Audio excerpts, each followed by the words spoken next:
Talking about the auto sales estimates for the month gone by, that's September 2020, what we essentially expect is the upward trajectory to continue ever since the unlocking began. We've seen a gradual and slow and steady recovery coming in for different segments, mostly passenger vehicles, two-wheelers, and a strong spurt in tractor segment, which we once again expect to continue.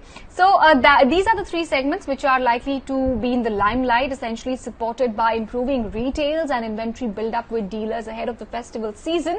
Channel checks, in fact, also indicate that retails have improved despite the inauspicious period in different parts of the country, and in fact, inquiries have really gone up. So this is perhaps something that one would expect in the run-up to the festival season as well. So October and November will be extremely critical to see how they pan out, and as said by many OEMs, it will be very important to see what happens once the festive season is over, how things will shape up, whether or not the demand will sustain. But coming back to this month's numbers, September 2020 numbers, let me start with the passenger vehicle segment. Good growth seen there, good sequential improvement, double-digit growth month on month is expected. Starting with Maruti, 1.55 lakh units is what we're penciling in, which sort of translates into a 24% change on a month-on-month basis, and even in fact a similar quantum of change on a YOY basis as well.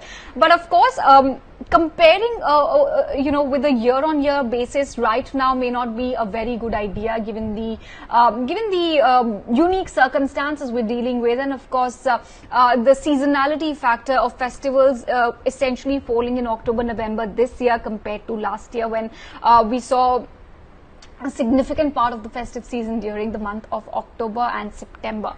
Okay, anyway, M&M Auto, we're expecting 35,000 units to have been logged in, a 15% improvement on a month-on-month basis. As far as farm segment is concerned, tractor segment is concerned, we all have seen a very solid upsurge coming in this segment, and it's likely to continue to go strong. Good monsoon, good Kharif sowing, strong and positive rural sentiment. These are essentially the key drivers that are spurring demand. For M&M Farm, we're expecting 40,000 units to have been sold in the month gone by, 8% growth YOY, 64% improvement on a sequential basis. Escorts likely to have sold 13,100 units, 80% improvement on a month-on-month basis.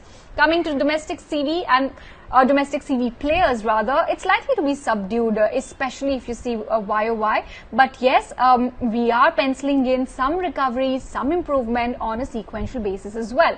Ashok Leyland likely to come in at 8,000 units, 26% improvement there. Eicher CV, we're expecting to grow 13% MOM, coming in at 2,800 units. Now, like I said at the start of the link, that two-wheeler volumes are likely to see a sustained growth as well.